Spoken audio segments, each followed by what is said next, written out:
pregação tem como título Competindo com o Sol. Vamos a Salmos, capítulo 19, versículos de 1 a 4. Salmos 19, versículos de 1 a 4.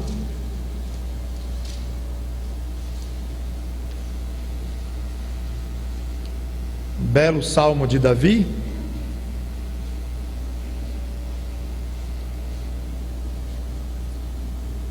Vou ler só o comecinho e parar no meio do versículo 4.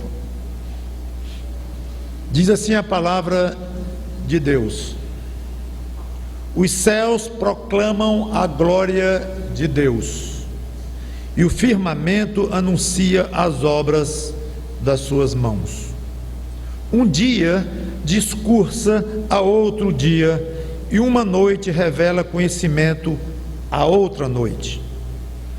Não há linguagem, nem há palavras, e deles não se ouve nenhum som. No entanto, por toda a terra se faz ouvir a sua voz e as suas palavras até aos confins do mundo. Vamos orar. Obrigado, Senhor Deus, pelo privilégio de estarmos aqui prontos para pregar a Tua palavra. Que Teu Espírito Santo me oriente e oriente todo aquele que está ouvindo e ainda vai ouvir por outros meios esta pregação. Para a honra e glória do Senhor Jesus Cristo, que eu te peço e agradeço de antemão pelos efeitos dela. Amém. Salmo clássico, uma passagem poética, belíssima, em que fala dos céus proclamando, do firmamento anunciando, fala do sol, fala da criação, da obra de Deus, que é tão evidente, que é tão clara, que é tão presente, que é tão óbvia, que é como se os céus mesmo convidassem as pessoas a observar esta natureza tão bonita. Não se ouve som, como diz aqui, e um dia, como se passasse para a noite, o conhecimento desse Deus que é revelado de uma maneira tão bonita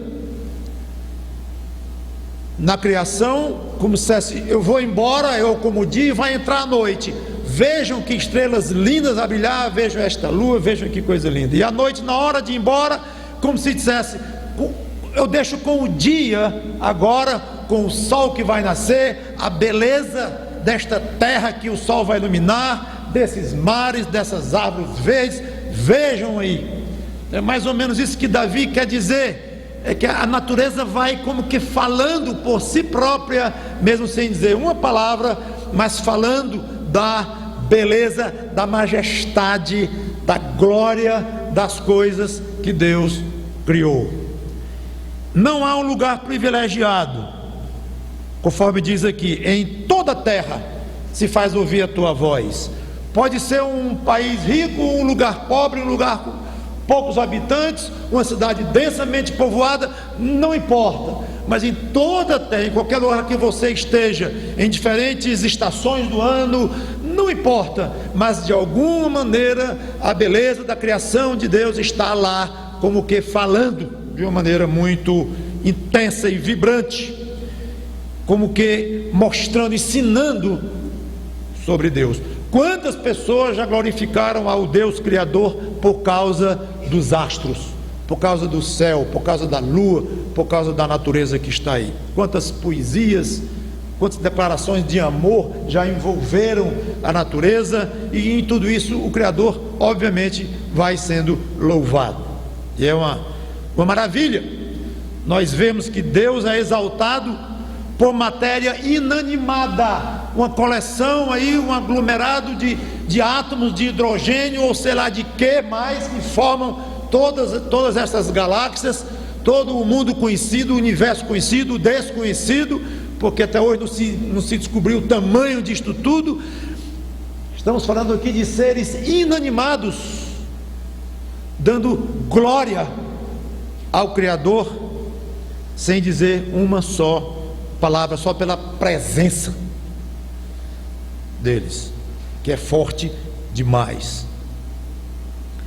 Só que a obra-prima de Deus não é a criação, por mais bela que ela seja. E quando não é a primeira criação, quero dizer, por mais bela que ela seja, olhando-se para os astros, mesmo olhando agora para os animais a quem Deus criou e deu vida, e nem mesmo a obra-prima da primeira criação, que foi o homem, acima dos animais, que deveria até subjugá-lo, reinar sobre os animais, nem os astros, não. Deus fez uma segunda criação. A primeira envolve o que nós conhecemos de natureza, incluindo animais e seres humanos. Mas a Bíblia fala de uma segunda criação, que aí poucos conhecem, poucos falam dela, e talvez não seja tão óbvia aos olhos humanos quanto o esplendor de uma lua cheia, quanto ao brilho ofuscante do sol. Não tem este efeito aos olhos dos seres humanos, mas esta segunda criação é a menina dos olhos de Deus, se comparada com a primeira. São os que pertencem ao Senhor Jesus Cristo. 2 Coríntios capítulo 5, versículo 17.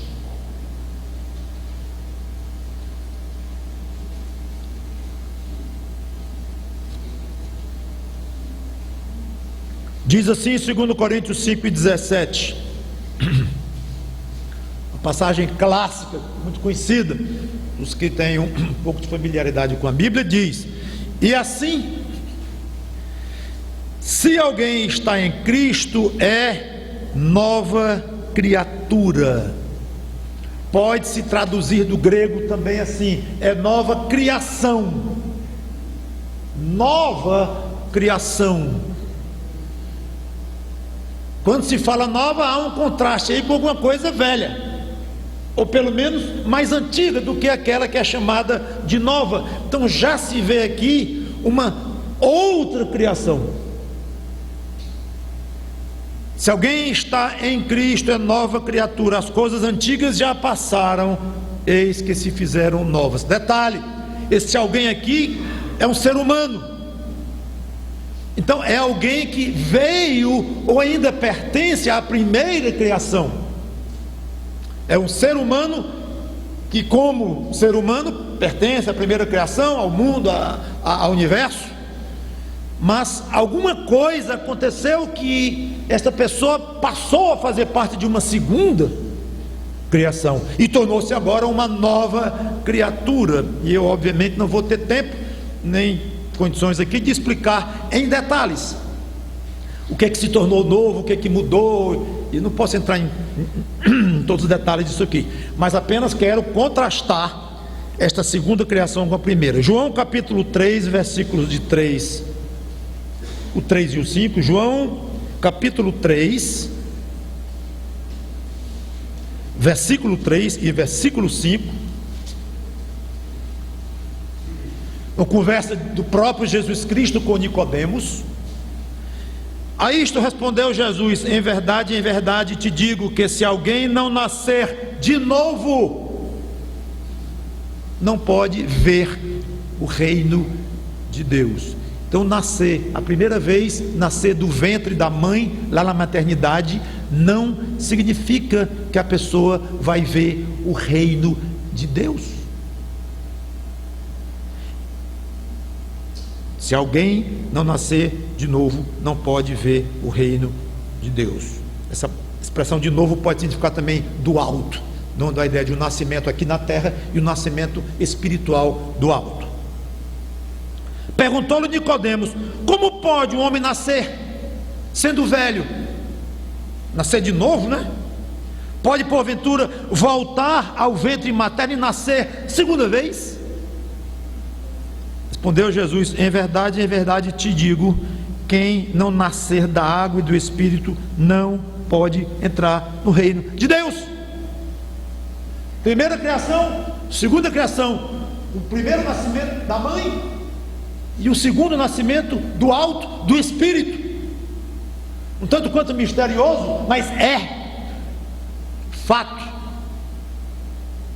Gálatas capítulo 6, versículo 15, diz assim: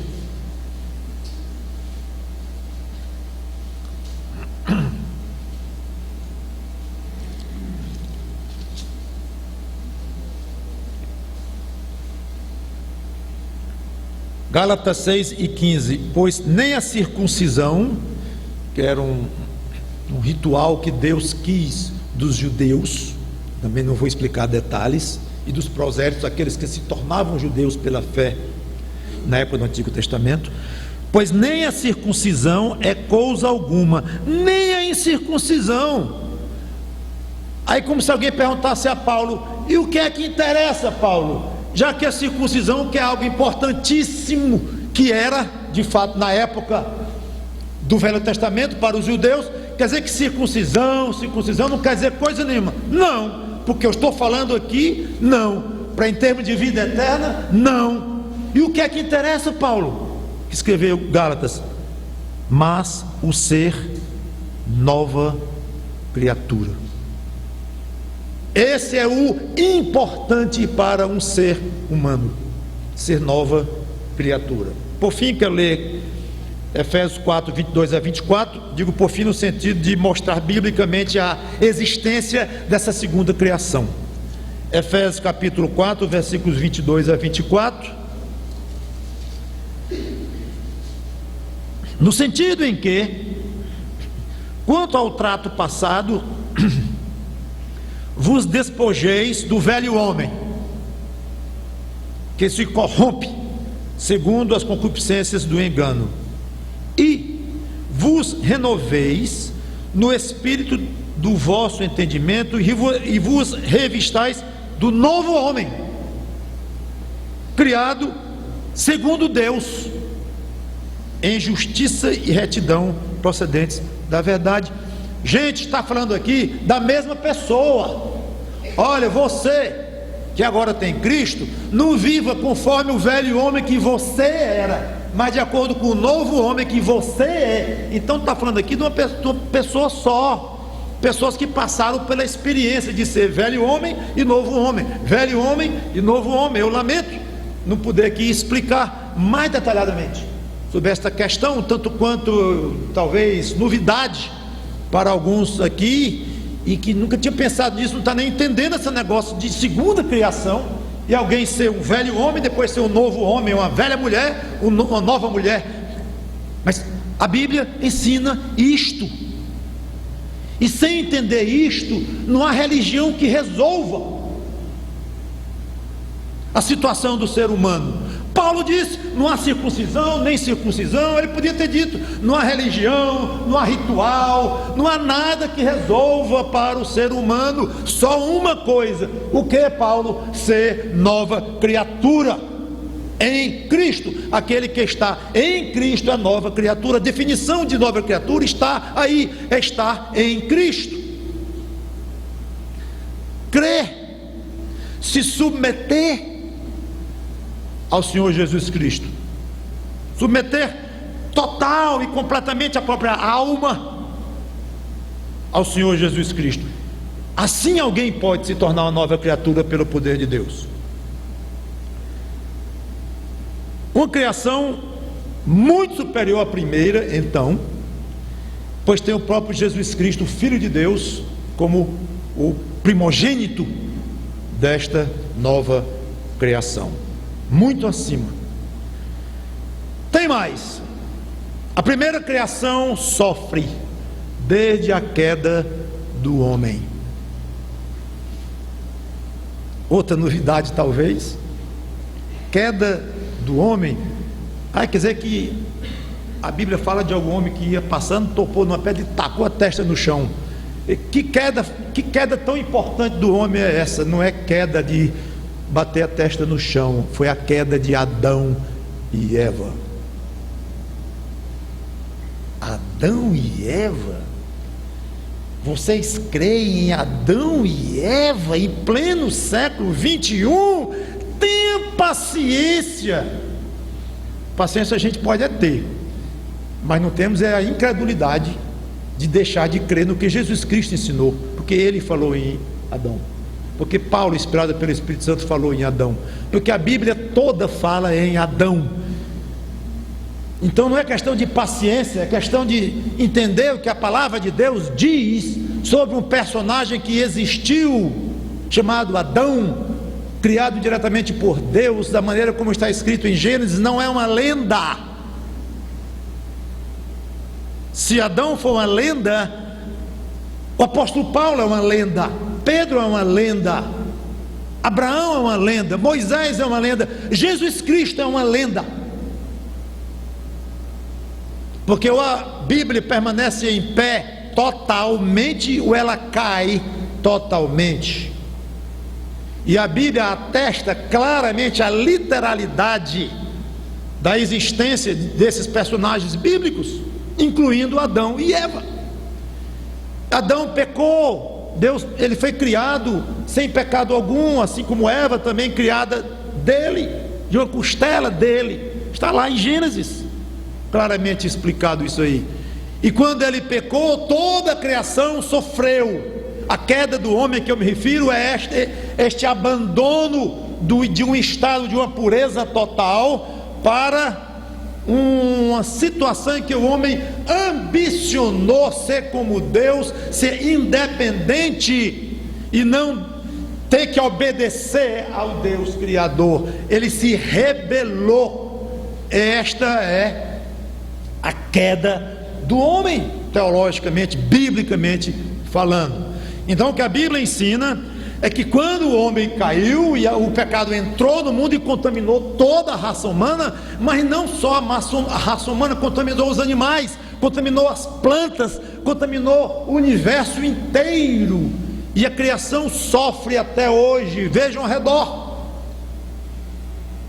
Então essa questão de bicho comendo bicho, essa questão de poluição, de morte de todo jeito, por uma degradação do meio ambiente, tudo isso aí é consequência, faz parte. Há uma explicação bíblica para isto. Romanos 8, 18 a 23, olha que passagem esclarecedora. Romanos 8, 18 a 23.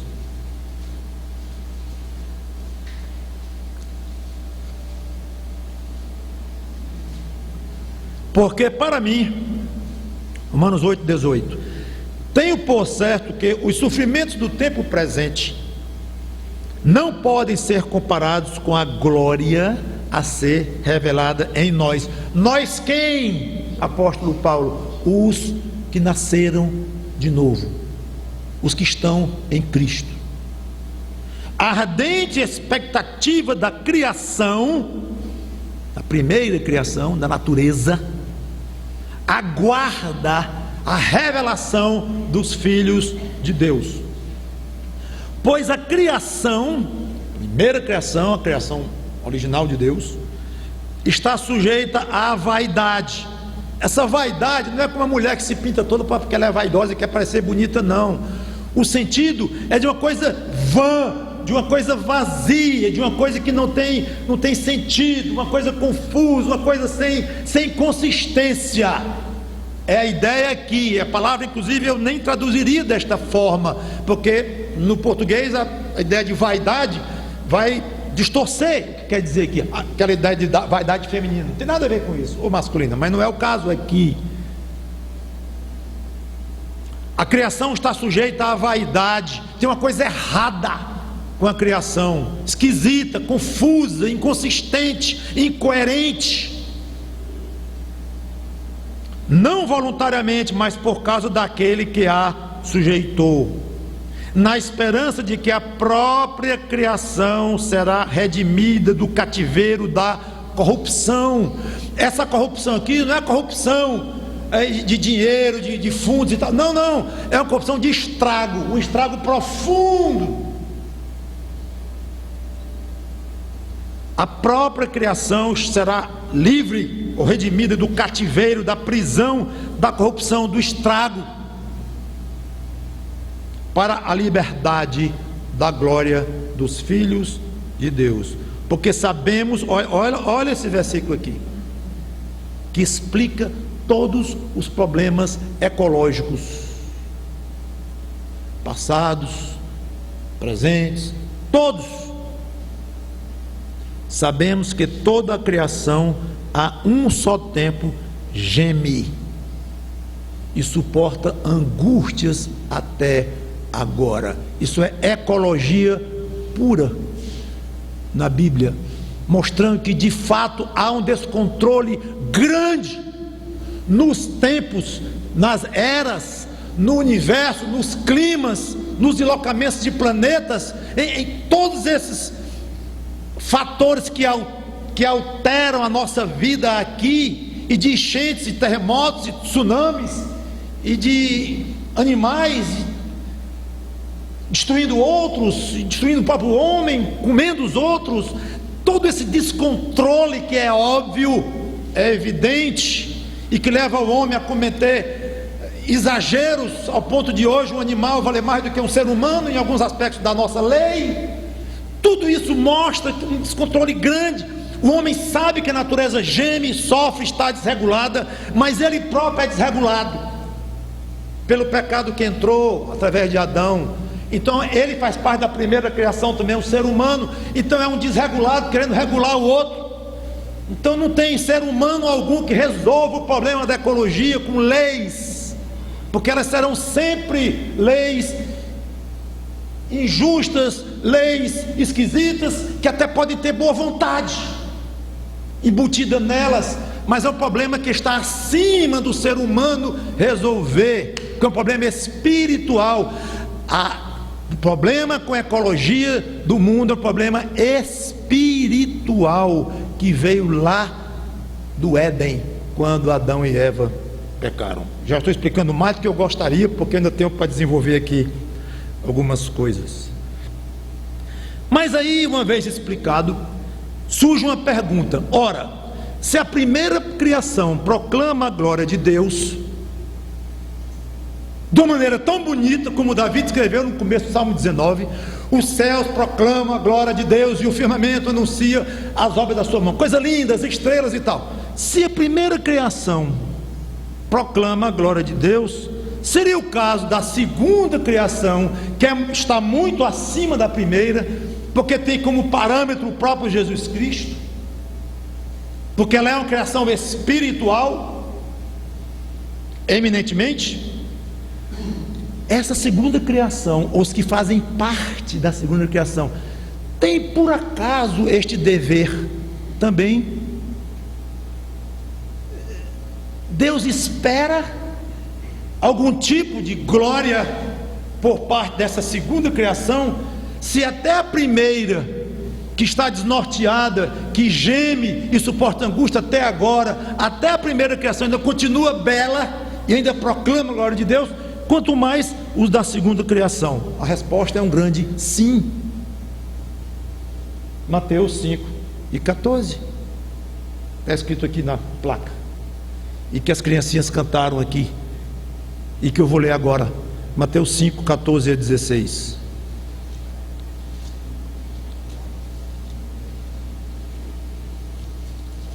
Diz assim a palavra de Deus em Mateus: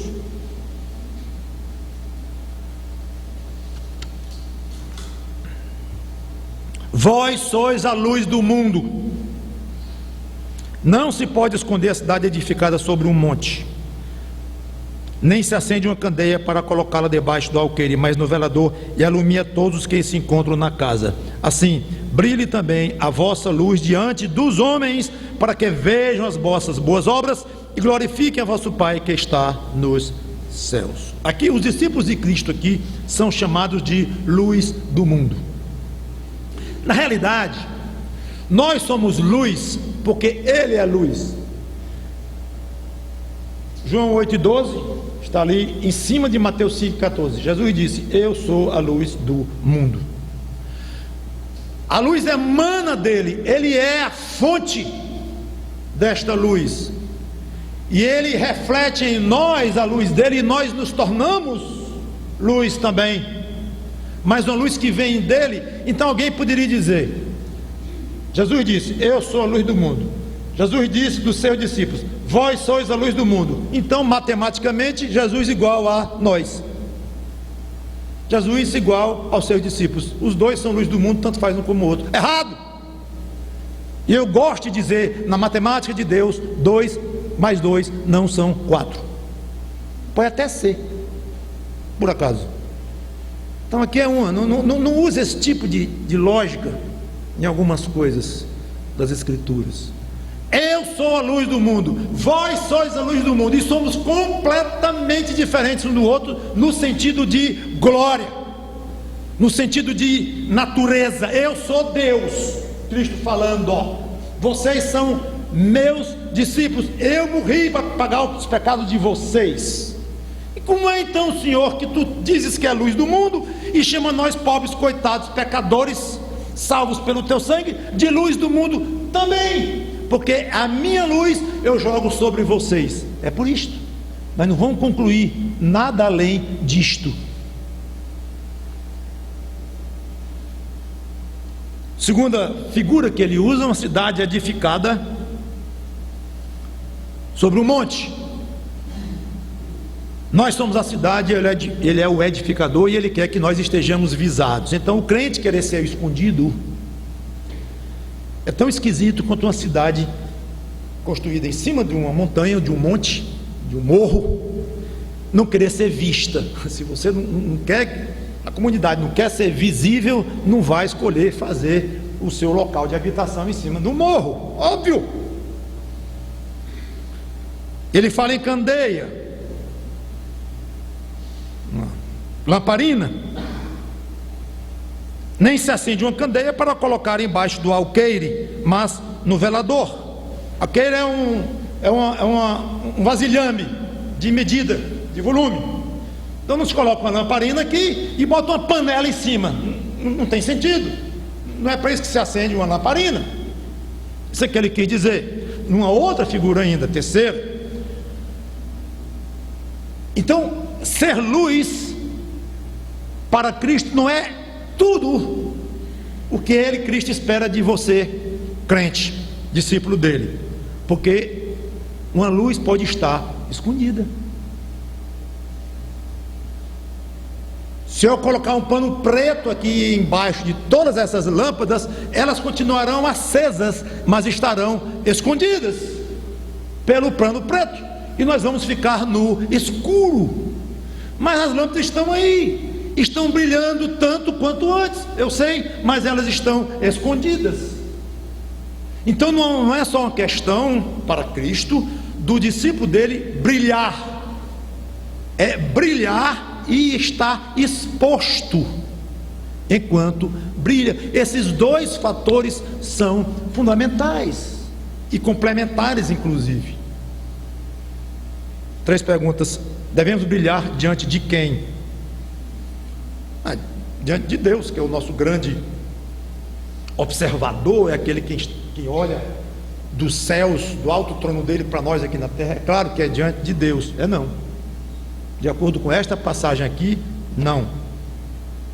Claro que nós estamos diante de Deus, ele com a sua onipresença, ele vê tudo, sabe tudo, e nós temos que estar pensando em Deus o tempo todo. Mas o que Cristo disse aqui não é para nós brilharmos diante de Deus, no contexto aqui.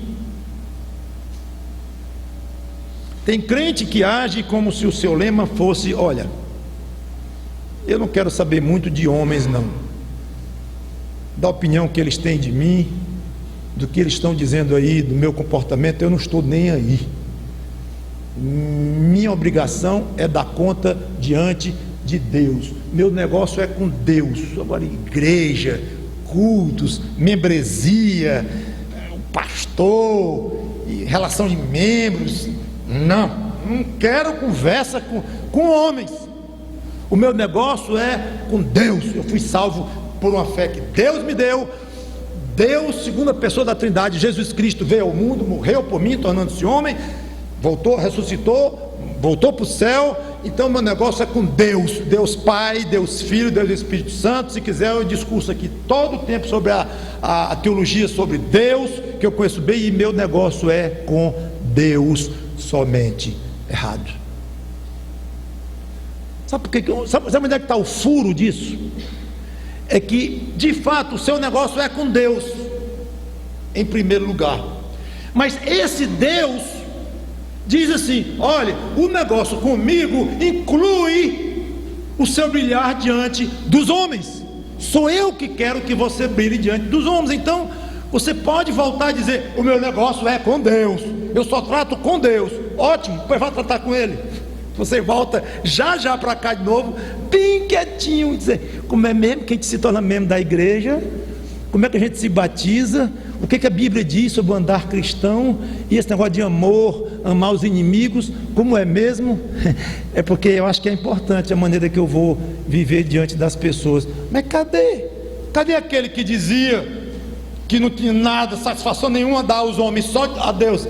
É porque eu fui conversar com Deus através das Escrituras e Ele mandou eu voltar. Ele disse que o trato com Ele inclui o trato com os homens. Então, primeira pergunta: brilhar diante de quem? Dos homens. Segunda: de que consiste este brilho? Jesus respondeu: para que os homens vejam as suas obras. E salvação não é pela fé? Claro. Jesus aqui exaltou demais, talvez exageradamente, as obras. Claro que ele exaltou demais, não vou dizer exageradamente, mas vamos dizer exageradamente, concordo, as obras. Falando com discípulos dele, pessoas que já estavam salvas pela fé nele. Não tem nenhuma contradição com o fato de que a salvação é pela fé. A salvação é pela fé, mas a pessoa demonstra esta fé que é invisível, ela demonstra através de uma vida visível, ou seja, boas obras. E o que são essas boas obras? Tudo que você imaginar em termos de comportamento humano que reflete os padrões das Escrituras: o amor ao ser humano, caridade, serviço, atitudes, generosidade e tantas essas virtudes e qualidades que vocês bem conhecem, tanto quanto eu. Então, esse brilho consiste de um brilhar da parte de quem já é discípulo de Cristo, mostrando agora boas obras. Quem pensa que boas obras não têm grande importância na vida de um cristão está muito enganado. Apenas não vamos dar às boas obras um valor mais alto do que elas realmente têm nas Escrituras. Qual a consequência saudável desse brilhar? Terceira pergunta é que as pessoas, vendo as nossas obras, glorifiquem o nosso Pai Celeste. E aqui está o alvo supremo do crente neste mundo. Seria interessante eu distribuir aqui uns papéis, umas canetas. Coloque aí, meus irmãos, os que já estão comprometidos pela fé em Cristo. Coloque aí qual é o seu alvo supremo neste mundo.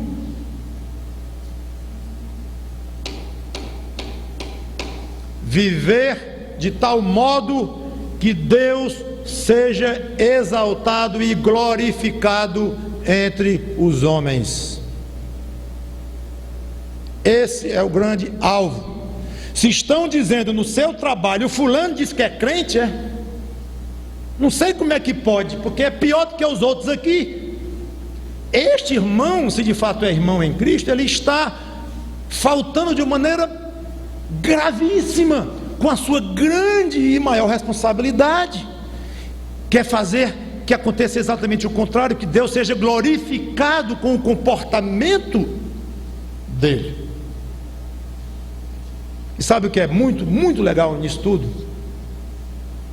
É que ao vivermos assim, de maneira que os homens nos vejam e glorifiquem a Deus, eles estarão imitando Jesus, o próprio Jesus Cristo, que despertou nas pessoas precisamente esta reação.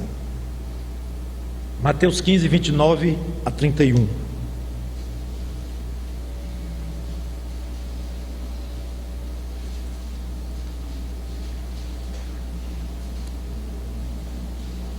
Mateus 15, 29 a 31, diz assim: partindo Jesus dali, foi para junto do mar da Galileia, e subindo ao monte, assentou-se ali.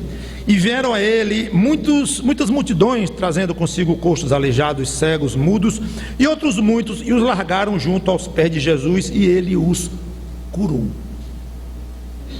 De modo que, olha aí, o povo se maravilhou ao ver que os mudos falavam, e os aleijados recobravam saúde, e os coxos andavam, e os cegos viam. Grife na sua Bíblia, se você gosta de grifar e destacar. Então glorificavam ao Deus de Israel. Estavam fazendo com Jesus Cristo, reagindo ao que ele fazia, exatamente como ele disse que gostaria que fizessem conosco, discípulos dele. Glorificavam a Deus vendo ele. Veja o privilégio que Deus nos deu de permitir que nossas obras sejam motivos para Deus ser glorificado. O privilégio que você tem, o presente de Deus permitir que as nossas obras se nivelem ou ultrapassem a beleza do próprio universo.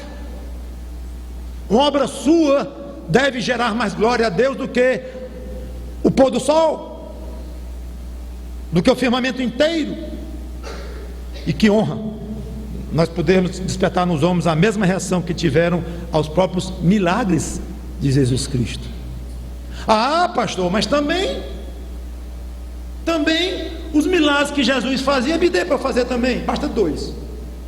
As pessoas vão dizer: irmão fulano está fazendo milagres tais, e vão dar glória a Deus por mim, pelos meus milagres. Jesus foi assim.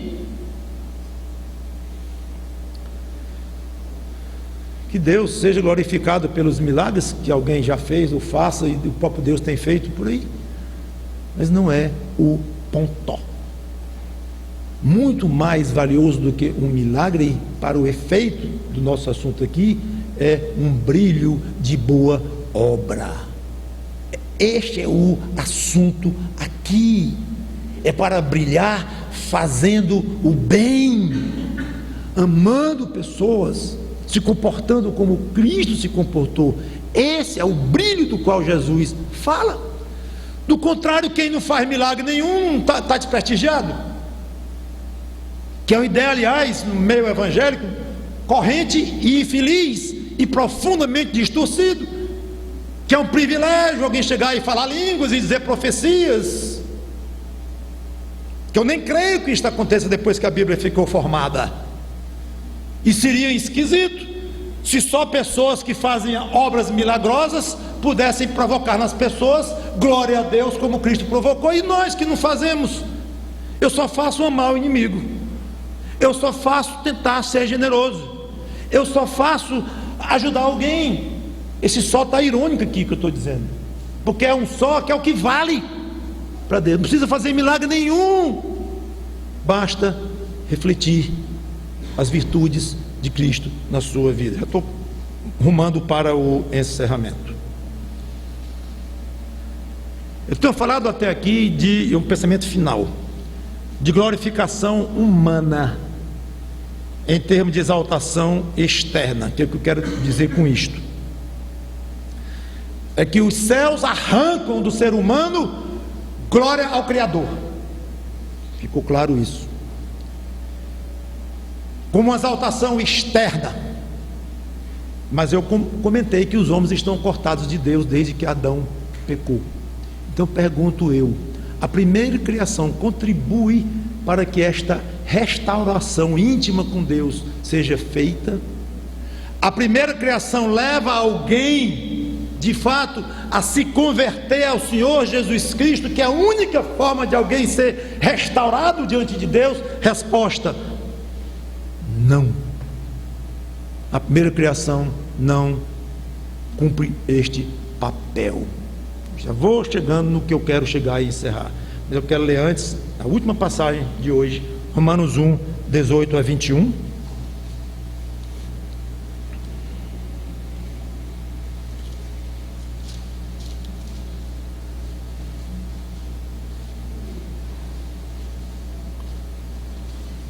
Romanos 1, 18 a 21 mostra o fracasso do sol, da lua, não em arrancar glórias a Deus, que eles arrancam sim, mas não a ponto de levar alguém a submeter-se ao Senhor Jesus Cristo, tornando-se então uma nova criatura. Olha aqui, Romanos 1, 18 em diante diz: a ira de Deus se revela do céu contra toda impiedade e perversão dos homens que detêm a verdade pela injustiça.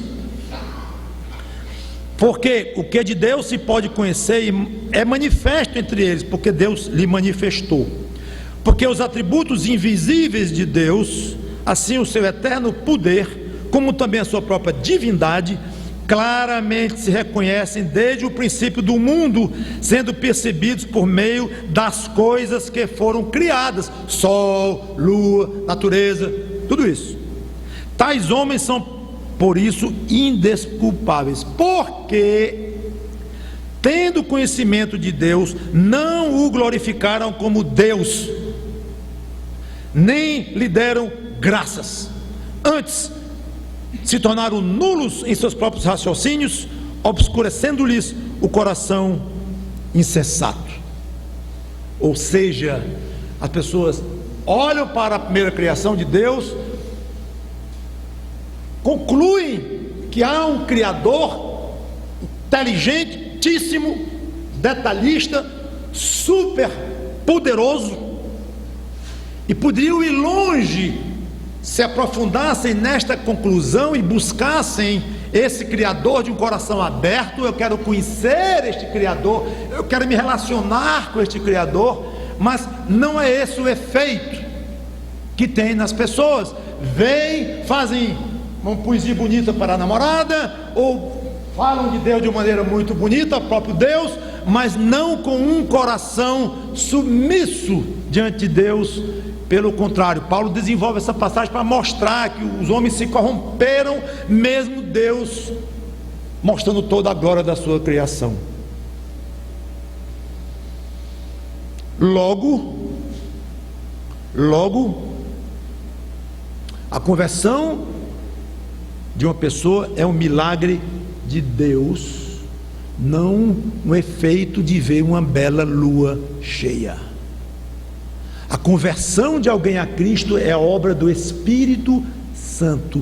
Pode tomar banho de mar, pode escalar o Everest, pode ficar abobalhado de tantas lindezas e belezas que esse universo e essa natureza tem, mas não vai se converter a Cristo olhando o mar do Havaí, nem as neves dos Himalaias.